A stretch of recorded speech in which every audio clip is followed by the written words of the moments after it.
Lions Rock Productions.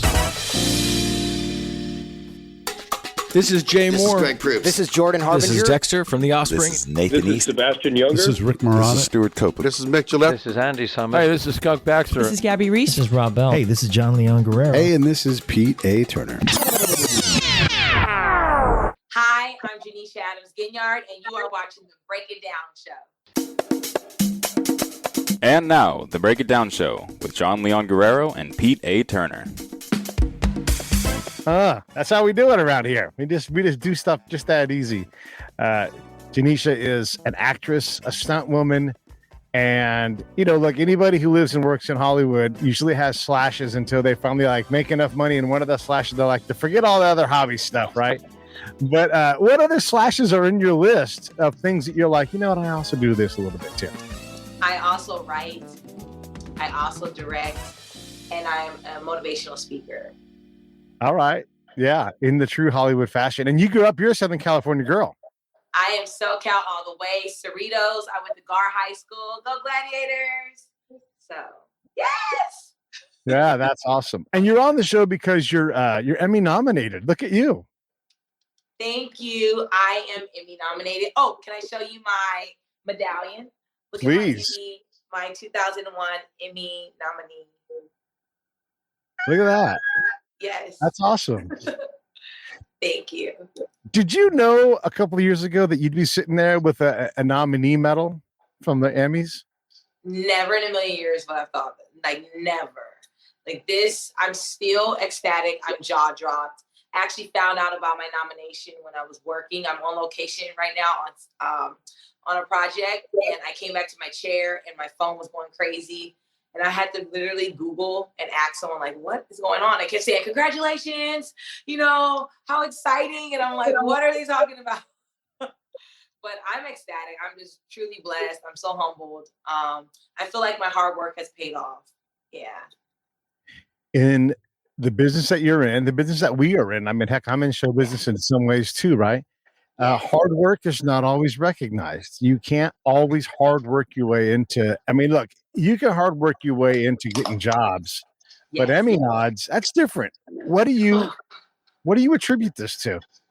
I really attribute it to, honestly, my faith plays a huge part in it, because that's what has allowed me to stay the course. Because with our industry, you hear no's a lot, but it's the determination, the persistence, the faith, the trust that keeps you going. And then you add that to the hard work, the constant working out, or whatever it is that your craft is. For me, stunts and acting. So going to acting classes. The whole pandemic came in, threw a little bit of a wrench and curveball in everyone's lives.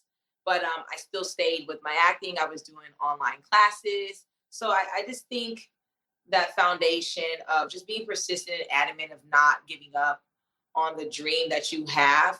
And then the light at the end of the tunnel becomes an Emmy nomination. I'm just really happy and elated. Let's talk about why you got an Emmy nomination. What project was it? And what do you think made it special? So my Emmy nomination is for the new category this year, which is Outstanding Stunt Performance. The Academy is recognizing individual stunt performers, and they've never done that before. So it's absolutely amazing. It's groundbreaking. It's history. And my Emmy nomination is for my work on Lovecraft Country, which was HBO. And awesome. I think what made that really special was the particular episode is titled I Am. And Hippolyta, which is the character played by Anjanou Ellis, who is also up for an Emmy for supporting actress in a drama series, literally established this character as being just strong and just fierce. So she has this epic battle scene where she goes back in time and she fights Confederates. And there is blood.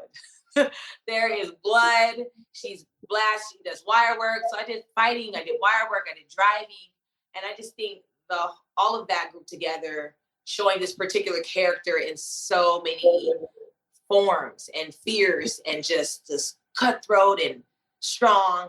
I think that really contributed to the nomination.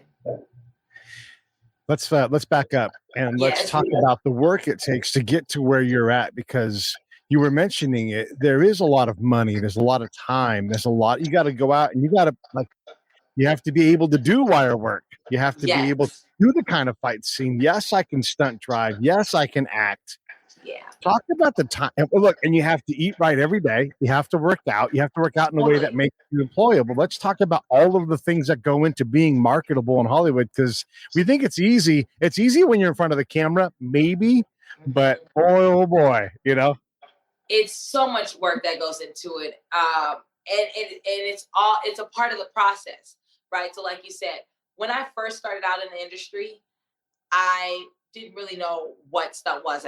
Stunts were. I started out as an actress first. So making my transition into stunts, I started taking private tumbling lessons, gymnastics to get my air awareness, how to roll properly, just things that I had to become a student of my sport, which was stunts. And I'm action acting, right? So I'm taking acting classes as well because I'm still on camera. When I'm stunt doubling, I'm paying attention to my actress, making sure that I am a smooth transition for the editors when it's time for the finished product, right? So what does she lead with? What's dominant? How does she move? How does she walk? All of those things. Eating right. Oh my God. I'm very big into keto. I'm a keto enthusiast.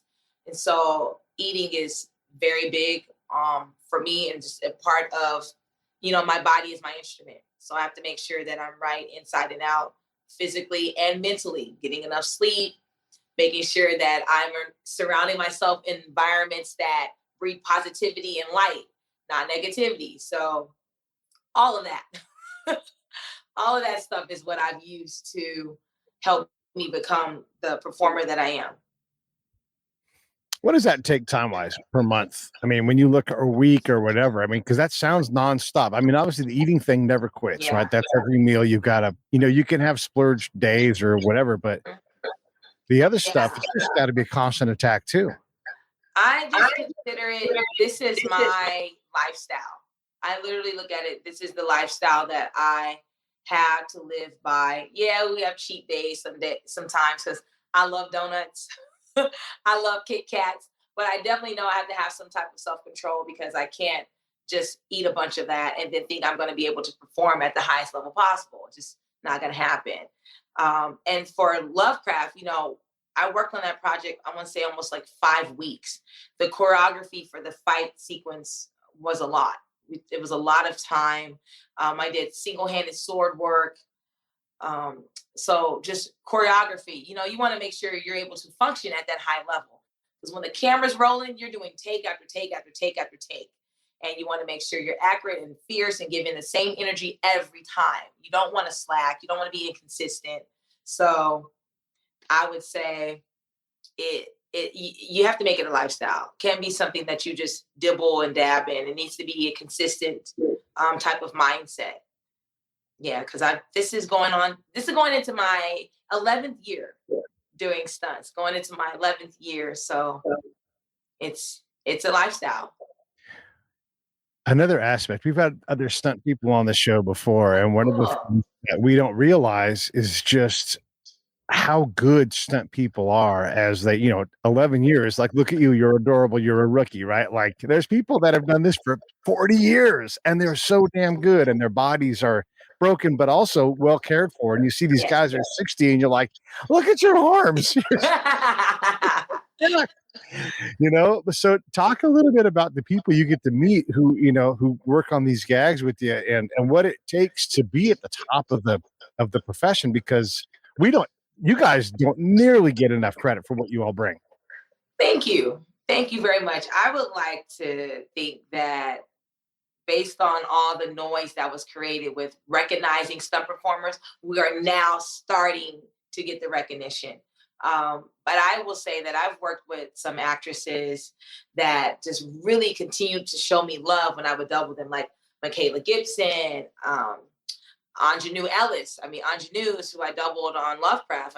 Super supportive and skillful and supportive of my skills. And, so you have actors out there who are actually on their front line with stunts, saying, hey, we need to recognize these performers. Like, they're doing death-defying stunts. We're driving, doing 180s, going backwards, wire work, high falls, diving, all these different things that bring these movies and projects to life.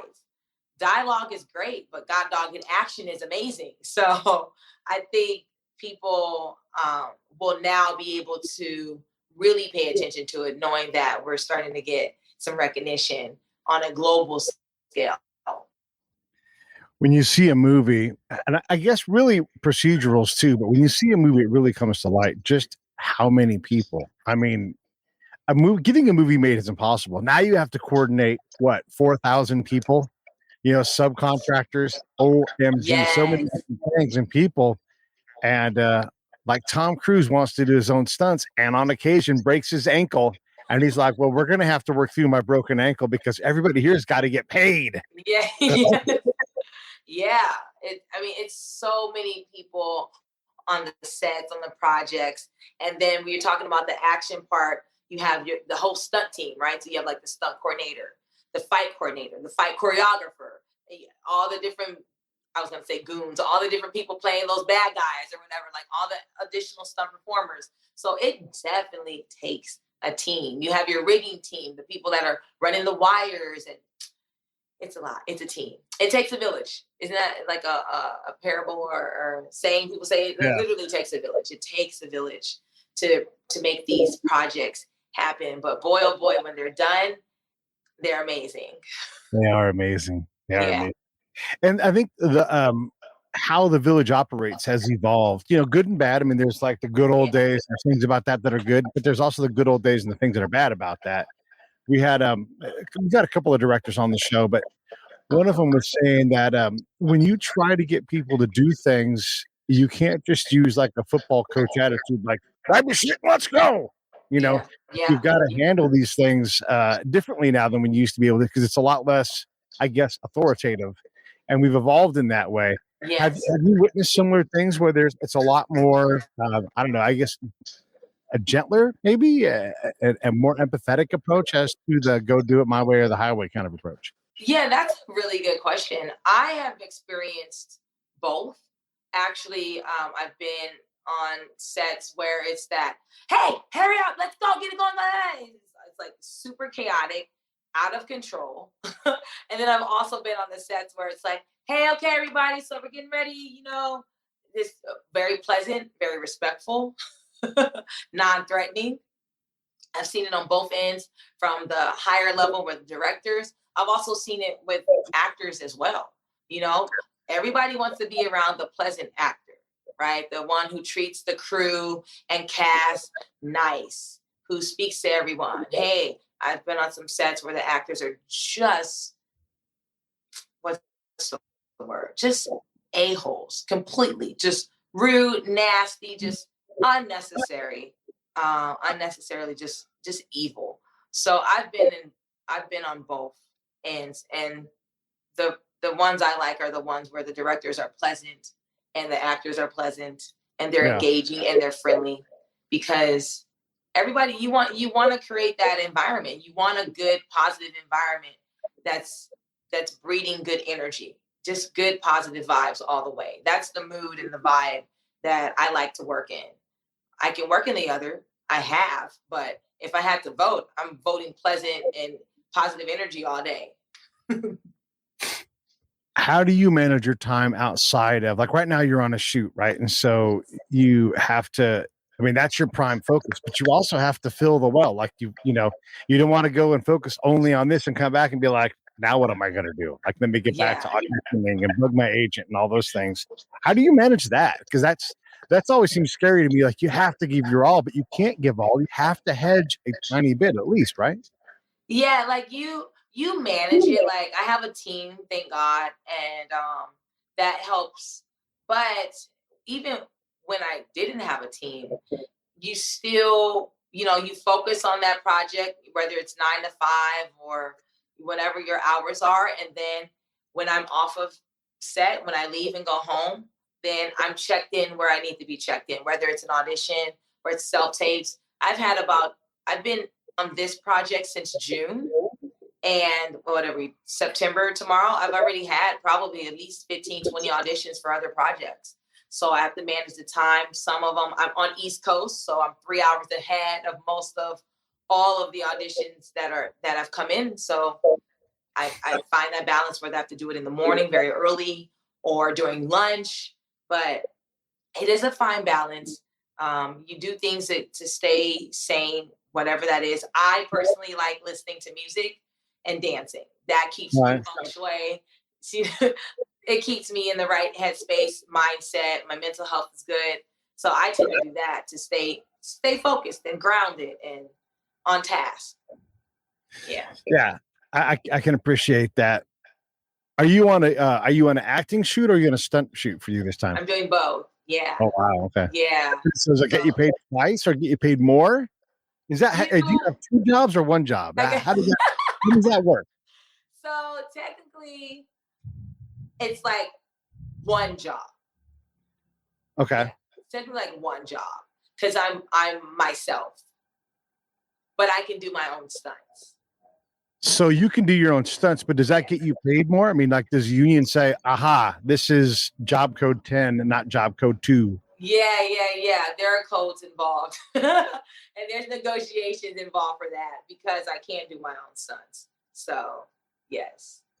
Yeah, that's fascinating. Yeah. Does that make you more valuable as an employee to the director and producers, or does that, like, they really don't care if you do your own stunts or not?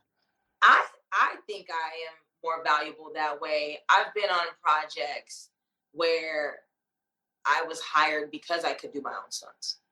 Yeah, because they're looking at, well, oh my God, yes. And I do acting. You know, I'm hired on an acting job and they're like, oh my God, yeah, Janeshia, you can do your own stunts. Awesome, amazing. So I think it adds so much more value to me. It goes along with that whole multi-hyphenate that you were kind of talking about earlier. Yeah, for sure. Is the workload more? Is it much more? Is it how do you manage that part? I see the auditions coming. So I definitely think the workload becomes more. But that's a good thing though. You know, I do this because I love it, not because I'm forced to do it, not because I have to do it. I do it because I know I'm operating in my purpose. And so I don't mind the workload. I like being at the point where I know I'm on this project. And when this is done, I'm going over to somewhere else. That's what I think I worked really hard for. And now I have reached that part in my career where that is happening, where jobs are lined up and you start fixing the schedule. Like, okay, I'm available for these 2 days. I can go over there and work a day, or I can go over there and I'll be done here. I'm going over to the next project. So I think everything is aligning properly. I think I did everything the right way. Yeah, this is a funny thing because so I talk to a lot of actors and sometimes they're actors / mostly something else or whatever. But I mean, obviously you're doing it, like you're getting nominated for awards. You know, you've got a crew of people. I always like to talk about, like, are you giving away hats or do you wear all the hats yourself? Like, no, I'm my own marketing person. I'm my own PR person. You know, and God bless, you got to do what you got to do to get there, but you're above that. But when someone says they're an actor to you, and you go, yeah, I'm an actor. How do you suss out what level of actor? Like, you know, oh, no, really, I only make my living as an actor. Or, I mean, how do you figure out what that means? Because it's hard for me to know what it is. And I also don't want to insult anybody because they're on their journey and I respect if they're doing it. You know what I'm saying? Yeah, I mind my own business. I literally mind my own business. There's that, yeah. I mind my own business. If you say you do acting, that's great. I have no judgment on that because you can't tell me what I don't do. You can't put me in a box and say I only do stunts. Right. Because at the end of the day, I actually started in this industry acting first. Because of my athletic background, I was doing a lot of jock roles. I did so many Nike campaigns, so many different commercials for different athletic projects. And it was only because of my athletic background that I was able to make a smooth transition into stunts. So I embrace my multi-hyphenate. So if anyone says, hey, I do acting, I don't say, oh, let me see your credits. Let me see your IMDb. Yeah. Like, I don't care. I don't care. You say you're an actor, you're an actor to me. Good enough. Yeah. Good enough. Good I suppose times. in my end of things, I have to have a qualifier so I know like Oh, who I'm talking to, right, and how I'm going to interview them. So it does matter to me. I'm not trying to assign a lower or higher value, but you know, it's maybe it's a different conversation. Let me ask you this: so yeah. the producer and director come up to you and they say, "You're really much better at stunts than we realized. What we like to do to you is," and then they fill in the blank, and you're like, "Not a chance." I'm like, "'Cause it must be a I line for you, you know? okay, so I tell people I know my limits. I am Yeah. very honest. I am very blunt. Anybody that meets me or meets you that knows me, they will tell you. I consider myself a trained professional. I am not a daredevil. So if there is Right. something that you that a director or someone comes to me with and I'm not comfortable with, I will tell them no in a heartbeat. I am not motivated by the money. I'm motivated by living another day. So I know my limits. I don't do motorcycle stunts. I don't do anything motorcycle. I don't do high falls over 30 feet. There's just some things that I don't do. Right. You can't dangle a check big enough for me to do that. But that's just me though. I'm very comfortable with saying no. Very, very comfortable. What about horseback riding or driving and these kind of things? Yes. Do you do these things? Oh yes, I do. I've done horse stuff before. I've done driving before. I've driven backwards. I've done a lot of driving commercials. Actually, I did a lot of driving commercials early on in my stunt career. Nice. Yes. So yes, motorcycles. No. No. But you are an athlete and you do want to push yourself. So they're like, how about a 37-foot fall or whatever it is? Like, where do you want to push yourself and get better as a stunt person with that staying within your limits? But you're like, that's interesting to me. I'm willing to try that, you know? Yeah, I'm always down for the martial arts. Okay. Or tricking, as they call it. You know, twists and flips and stuff like that. I'm so down, and I challenge myself every day. I'm learning something new every day. Right. I just know my limits of what I'm not going to do because I just don't have an interest to do that. But as far as expanding on like my movement, flexibility, movement again, aerial awareness, things like that, for sure. You know, trampoline, you know, getting better at that, but always the martial arts and the fighting. I'm always down for it. Always love it. Yeah. Because that all helps with the choreography. Because more likely than not, it's going to be something that's added in a piece of choreography where I have to do. Okay, I'll say this. So, and I've been working on this particular project that I'm working on now. Part of the choreography involves a Granby roll. Well, I had never done a Granby roll before. I didn't know what Granby rolls were, but it's a wrestling thing, which is weird because I did wrestling, but I never heard of it. And it's this roll where you literally roll just on the top of your shoulder. That's it. No back, nothing. You roll on the top of your shoulder. And I learned that. And so that goes into what you just asked about, like challenging myself with those type of deals, those type of things. Yeah. So the director conducting and says, hey, you're really good. You'll never be above 30 feet, but we want to shoot you. I know you're going to be a cop. We're going to shoot you out of a cannon to get you over an obstacle so you can arrest a bad guy. Never going to be above 30 feet. Big old airbag on the other end. Are you in? I'm so in for that. Yes. That sounds like one hell of a time. I'm down. Yeah. We're going to shoot you out of a cannon. Yes. Yeah, I'm down. Okay, so I did a commercial for Walmart, and we were in the desert, and I was on a wire, and they flung me in the air like super high on a wire, and I was like holding like a gun or something. So when you said shoot me out of a cannon, I'm like, that's right up my alley. Like I'm so down for that. Yeah. When I know we're getting a little bit silly, but I think it's fun because we don't get to talk to stunt folks enough. Oh, I love it. This is great. What about water stunts? Do you do those? I have done a water stunt before. I'm actually working on some water stuff now on the project. But I was set on fire and then had to fall into a pool of water. Yeah. And into a swimming pool. And then I worked on a TV show where I had to dive in a lake and act like I was rescuing somebody out of a car that had fell in the lake. So I've done some water stuff before. Yeah. It's And the thing is each of these things is a very specific and in its own right dangerous thing. That's why I'm kind of like going through the different silos because, you know, if you're not good in the air, boy, it's hard to go flying through the air well, you know, and you can get hurt real fast, you know. Very true. Yeah. And you always are working on like your air awareness and your spotting, you know, when you're upside down, making sure you spot where you're going, where you need to land, which direction are your feet, your knees, things like that. Because those little things matter. Just you changing your eye direction could change where your head goes, and then now you've landed all weird. So yeah. and then you can't work because you're like, oh, I displaced my shoulder. You know? What's the worst injury you've had? Woo! The worst injury I've had would probably be when I did a backwards over the railing stair fall. And we were doing rehearsals, and construction was still setting up the set, but we were in there doing rehearsals. Well, my butt, when I went backwards over the railing, my butt hit the pillar, and it burned the side of my left butt cheek. It was black, blue, red. Until this day, I still have a knot. And that was really bad. It burned the skin off. And that was rehearsals, and I still had to complete the job. And we still worked for 3 days. We shot for 3 days. Yeah. That was painful.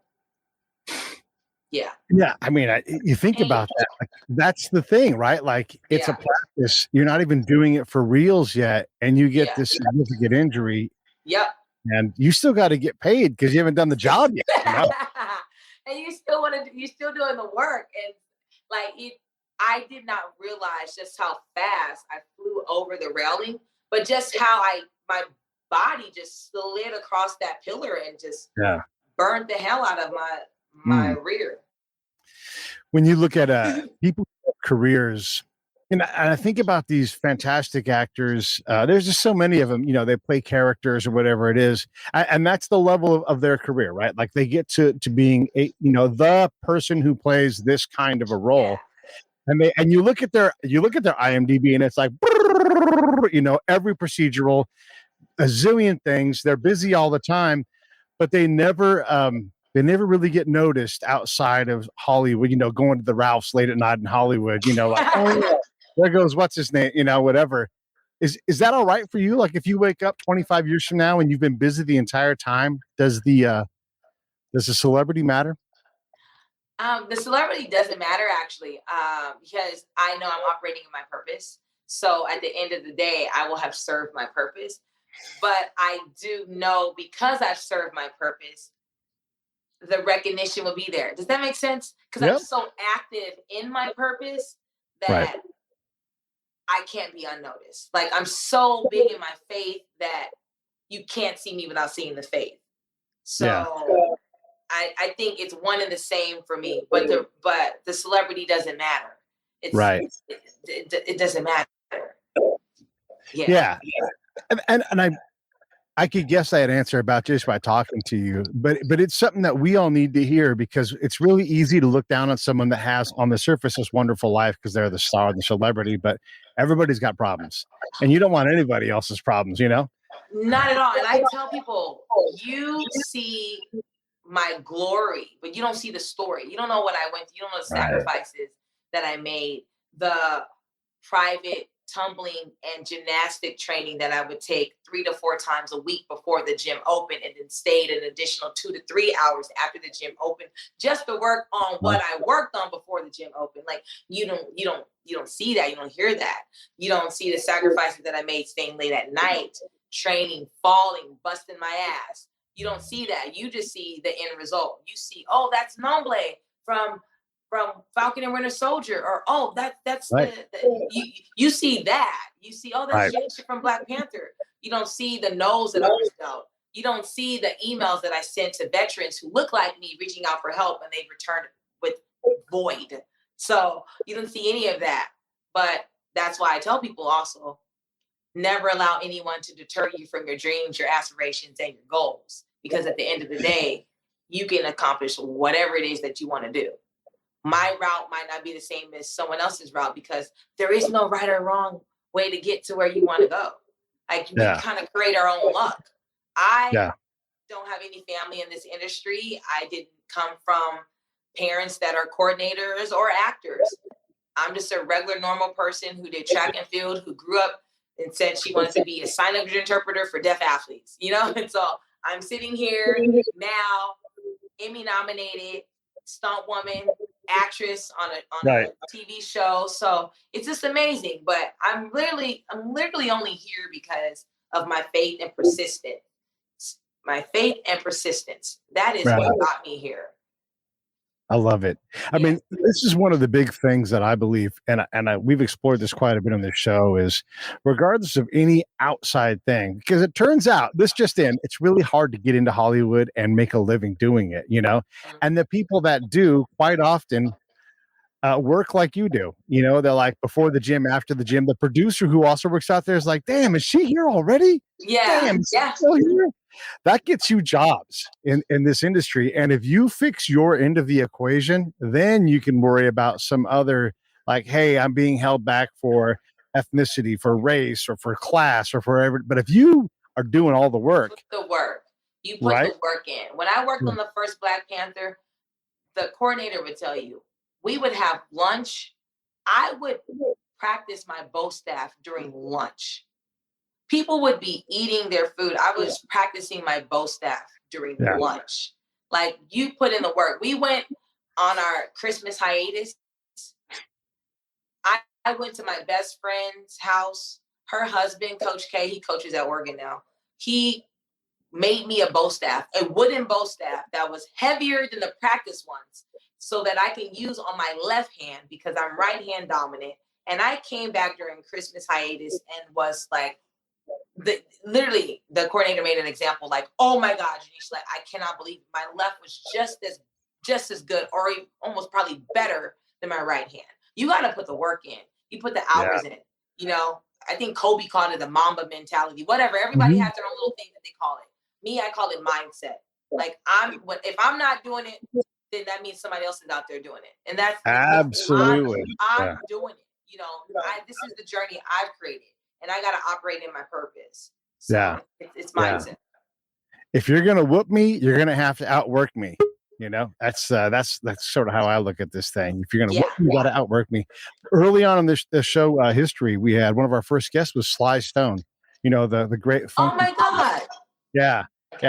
And he gave us so much wisdom, mostly off mic, because it's really hard to get him to talk on mic. But one of the things he said is, if my music isn't good enough, I don't deserve to eat. You're competing with that. Yes. Yes. The man takes his craft seriously. Yes.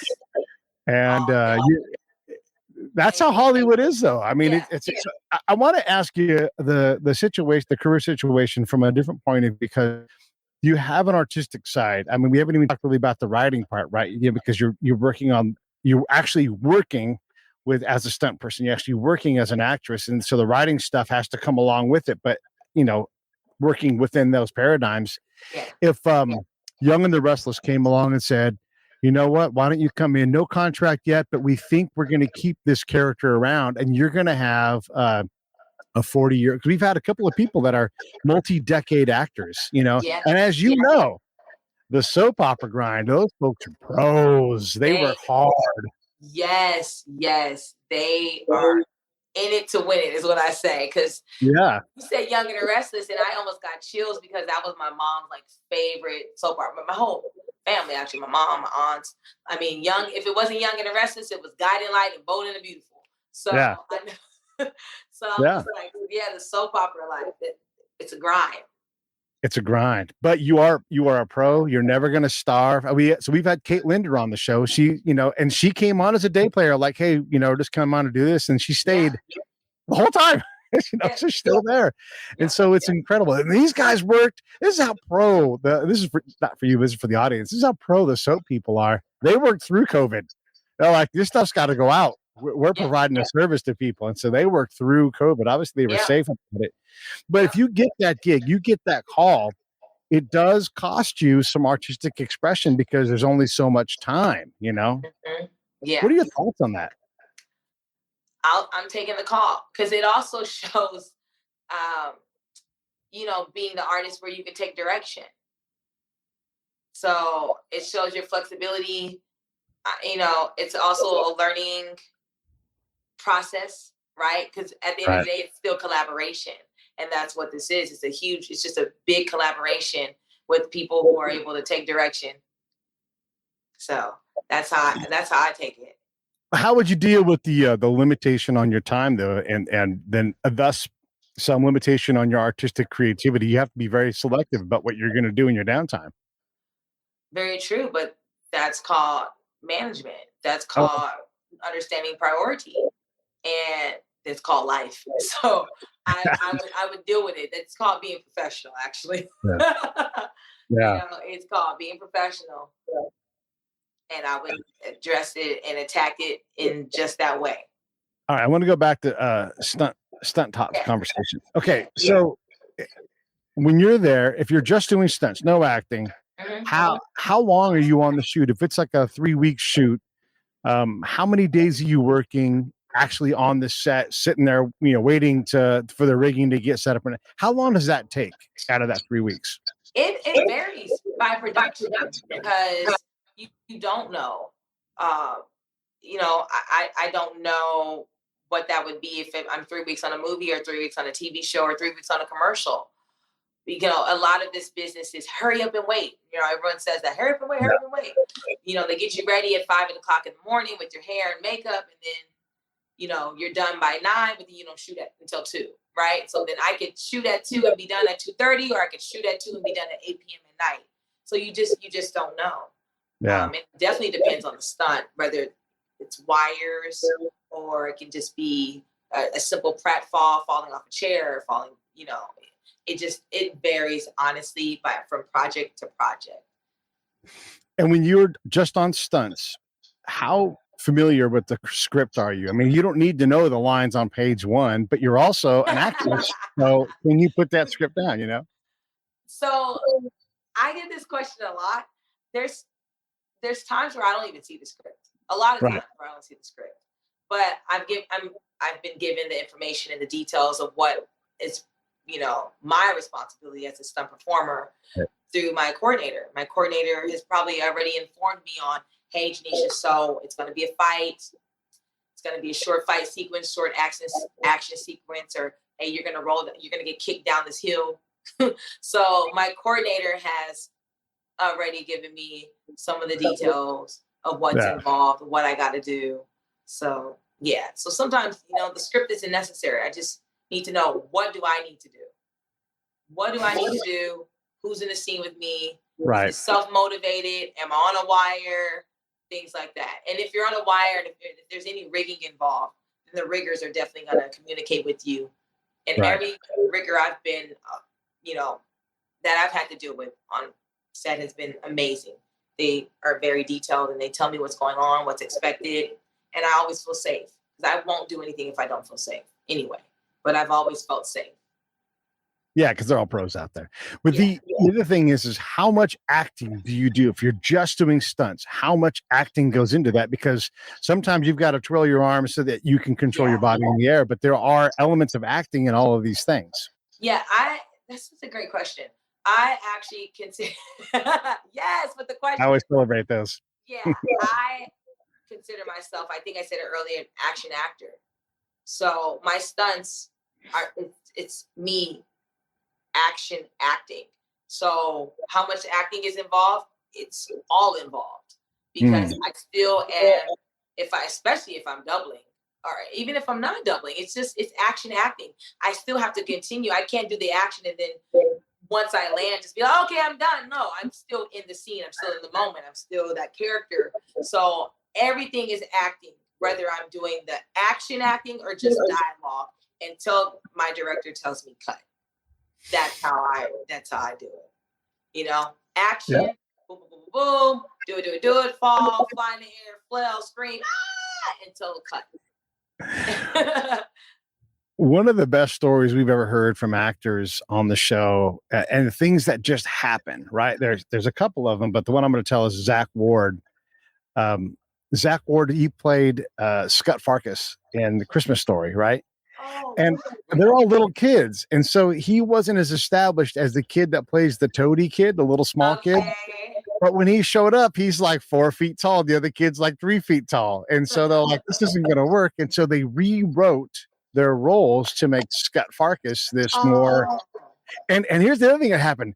They didn't have merchandise rights for his role because he was going to be just a secondary kid player. And then he turned into this thing. And so people started making, toys in his image. And so he had to do that. So these things happen where, you're standing around and all of a sudden what you were going to do becomes something bigger because of always because of preparation. But what's happened to you like that where you showed up and what you thought you were doing turned into something much bigger? Let's just say Panther. Okay. That's pretty big. Yeah, I will say Black Panther.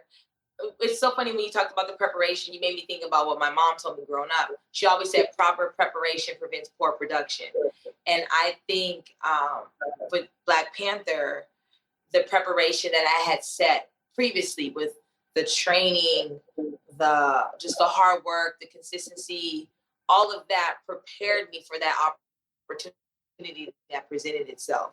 And from that, doors started opening. From Panther, I was on Avengers, Infinity War, Endgame, went over to WandaVision, Falcon and Winter Soldier. So proper preparation does prevent poor production, and it leads to doors that open.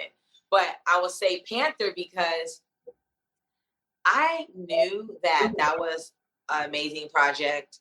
It's Marvel, so you're already expected to do well, but it exceeded my expectations by leaps and bounds. And I didn't expect to see people doing oh my God, I can't think of it. When they dress up in different characters, cosplay.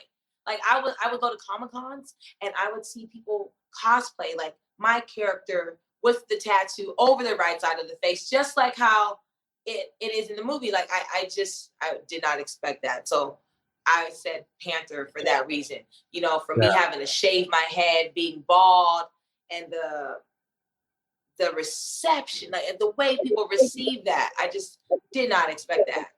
But going to Comic-Cons and seeing people dressed as my character with the tattoo over the right side of the face, just how I have it in the movie, amazing, jaw-dropping, for sure. Yeah. For sure. That's super cool. Yeah. Another one of the people that we've had on as an actor is a guy named Dominic Santana. And he just stands in the room and he looks like Suge Knight. So anytime anybody's like, we're going to do something with Suge Knight, they're like, hey, who's that kid? And so he becomes that guy, right? But he literally started making more money because he stood there as an extra and then went, what is that? That thing is huge. And he went from being an extra to like, no, you got to come over here and you're actually an actor now. And so again, he worked hard to get in the room. I mean, his presence is one thing, but how many actors survive on presence and when they show up and what they are, no matter what they do, like their truth is built in their physicality. And you just, and when those people show up for something, they're like, oh, wait, hold on. You're a totally different thing. Get over here. We have a role for you. But it could be energy too, because there's a lot of tall people in the world, but not all of them play basketball. Right. Yeah. So I think it has a lot to do with the energy. And he's probably giving energy like I'm meant to be here. Like this is my destiny. It's part of my purpose. So I think it's energy too, and accepting the energy and putting out that energy and making everyone feel that energy. You can feel a bad person's energy from a mile away. Yeah. It works in reverse too. Good energy as well. So yeah. We had Vinny. So I'm a veteran. My buddy Scott, who does a show with me a lot, is a veteran. And we had Vinny Rocco Vargas on the show, and he's an actor on the Mayans. And he's also still in the Army and has a zillion kids. But he was not, and I'm going to say this very carefully because I don't mean in any way to disrespect or not value what he does. He was not an actor when he showed up and got this role. He ended up really, and I think he says it, he was in over his head. He's like, oh my gosh, all these guys can act. But he looked the part. All he had to do was really deliver what was there. And then he's like, now I got to hurry up in my side time and get caught up on this acting thing. Right. What are your thoughts on that? So my thoughts on that is sometimes, we create our own luck. He created his own luck by just being there, but he's becoming a student of the sport. Yeah. Which is, oh God, I'm in this position. What do I do to make myself better? What do I do to complement this blessing that I have just received. And becoming a student of the sport, taking the acting class is exactly what you're supposed to do. When you're given the opportunity, you seize it, right? So because he's gonna capitalize on it at acting classes, now he becomes that much better. So, yeah, I mean, yeah, I would say the same. For me with Black Panther, I didn't know Bo-Staff before Black Panther, but God dog it, I know it now. I do double-handed Bo-Staff. So it's what do you do with those opportunities that you get? Because when you're walking by faith, you're gonna get opportunity. Doors are gonna open. So now, when you get those blessings, you capitalize on it, and you further you make things happen. So yeah. No, you're right about that, and I truly believe that athletes and service members are fantastic if they have the capability and the desire. If all those things are there, the way you all are programmed. So, like, I'm going to learn Bo-Staff. The physicality is not going to be a problem. This is going to be a 3-week problem, and I'm going to be significantly better. And I'm always going to know my lines. That's not possible for me to show up without knowing. And I know you see people that don't know their lines. Exactly. But no, you're right. It's the athletes and the servicemen who come with a level of discipline that is matched by no other. Like we have a discipline, we have the whole routine and knowing what you have to do to stay on top. The accountability that's involved. I love talking to athletes and service people because there's a different dialogue that you have with people who accept responsibility, accountability, and are driven. You just do. I can't have the same conversation with someone that's not driven. I just can't. So, it's different. It's mindset. Yeah. So you're you were track and field, right? Were you track or were you field? I did track and field. I did the hurdles and the heptathlon, I was a multi-eventer. So I was like a little Jackie Joyner Kersey. Right. And I went to UC Berkeley. Go Bears, Cal, blue and gold. Yes. Yeah. Heptathlon's a badass thing. And I think we should do more tathlons. I think there should be something that's not a track and field decathlon. So many sports, this is just me on a rant here, but so many sports test your VO2 max, which doesn't make you special through your effort. It makes you special because of genetics, right? So if you took the world's fastest person, and by the way, the world's fastest person at 100 meters, now go run 800 meters and let's see if you're the fastest, because you won't be, because 800 that's all guts. I mean, you know what it's like to run 800. You know what it's like to run a mile. I do. Being the fastest is only something. And now, so let's take Usain Bolt and throw him in a pool, and then throw them on a trampoline. And exactly. It's right. I would love to see that. And I love it that you do that. But I was laughing when you said the genetics part, because I did the Ancestry. I did Ancestry.com and I did 23andMe. And so they have 23andMe has this thing where you can test and get results from other trait characteristics. And so on 23andMe, it said that I have DNA that is found in most power elite athletes. Yeah. See, there you go. I just wanted to share that. No, that's great. Okay, so I'm going to get back to the team thing, though. So you're a track and field athlete, and yes, there's some team things because there's the team meet part of it, but really, it's mostly isolation, right? Like you have to go. Even in a relay, 99% of what you do is on your own. Like you've got to go do this, you've got to go train. Nobody can, it's all you. Is that different than the team sport people, do you think? Or what are your thoughts on team versus individual sports? Okay. So yeah, track is very much an individual sport outside of relays. You're absolutely right. In teams. And I did a team sport. I did volleyball. Did you really? Okay. I did volleyball in high school. What do I like better? What do I prefer? I feel like I'm all about like responsibility and accountability. So track seems cool to me because at the end of the day, it's you in your lane. You're going against the clock. It's nothing to do with anybody else. You know, volleyball, it's kind of like, hey, if one person messes up, if they miss that middle block, now you're down the point, you lose the game, right? Yeah. So it's like the responsibility it's for the team, but it doesn't always have to be that the team made you lose, right? It could just be one player who's just really off that day, and now the team suffered the loss. But for track, it's like, hey, I'm in my lane. I'm in lane 5. I got to run my hurdles. It's up for me to go against that clock. I can't blame anybody else. If I had a bad start, that was me. So I think that's how I look at it. Did that answer your question? No, I think so, and I think it gets to the acting part of it, because when you are doing 1 or 2 laps of low hurdles, or however many laps it's going to be, you're doing steeplechase, you all have a pretty good idea of where you're going to finish, about what your time will be and what that equals, and there's really not a whole lot you can do to change that. Even on a great day, you're talking half a second, different in a lot of races.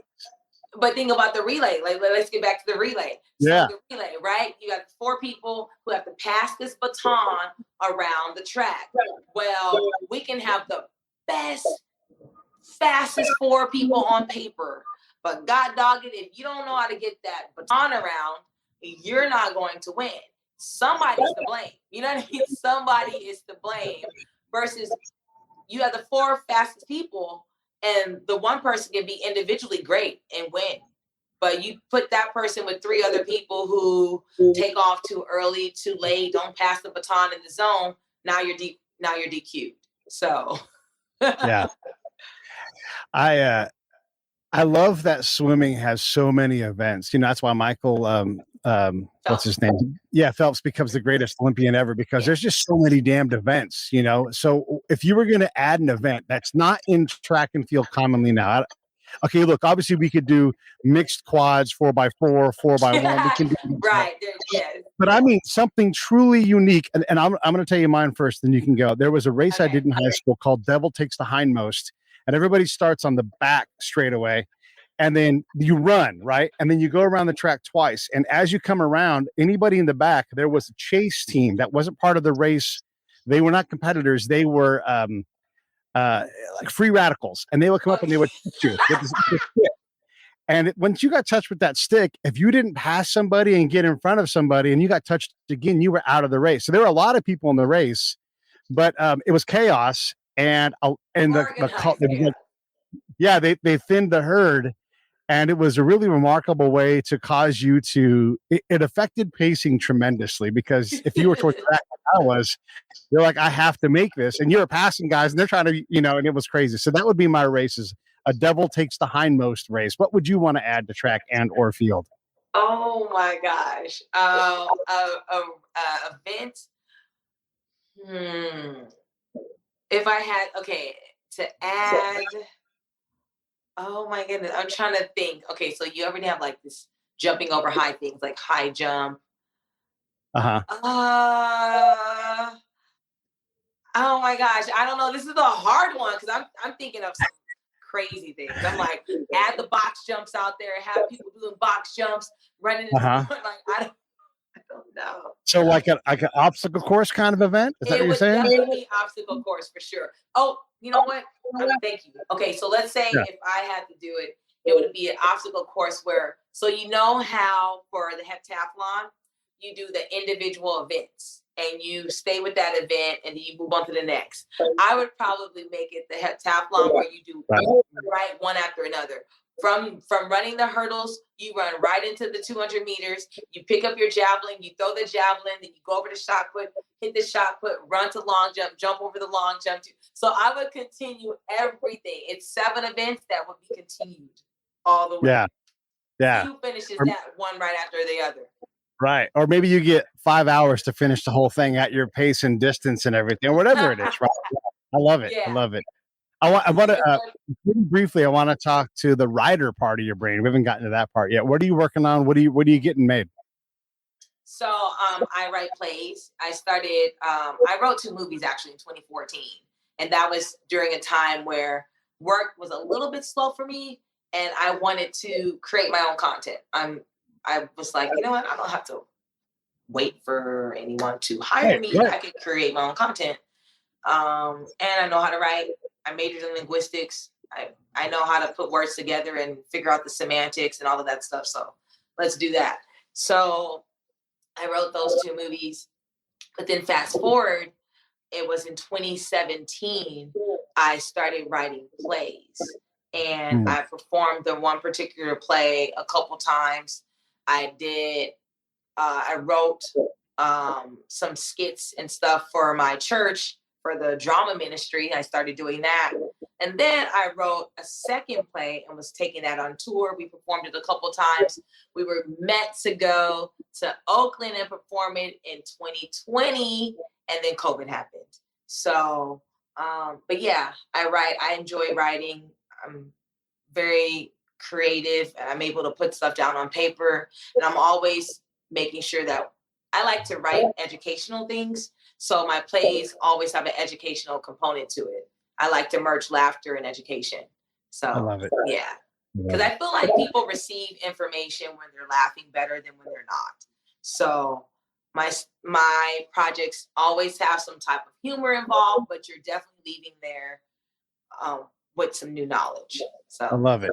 Yes. Listen, I've had you for an hour, and you've taken a zillion questions about all kinds of ridiculous stuff, like being shot out of a cannon and everything. But you've been great. Is there anything else you want to cover before we go? No, I think we covered it all. Again, I just want to say I thank you for having me. This is awesome. And I am Emmy nominated. I'm an Emmy nominated stuntwoman and actress. And I literally was sitting here just because I decided to stay persistent, not give up, and not let anyone's no stop me. So, yes. I love it. Yeah. Here. Yeah. Keep working hard. All right, let me run this thing. Stand by.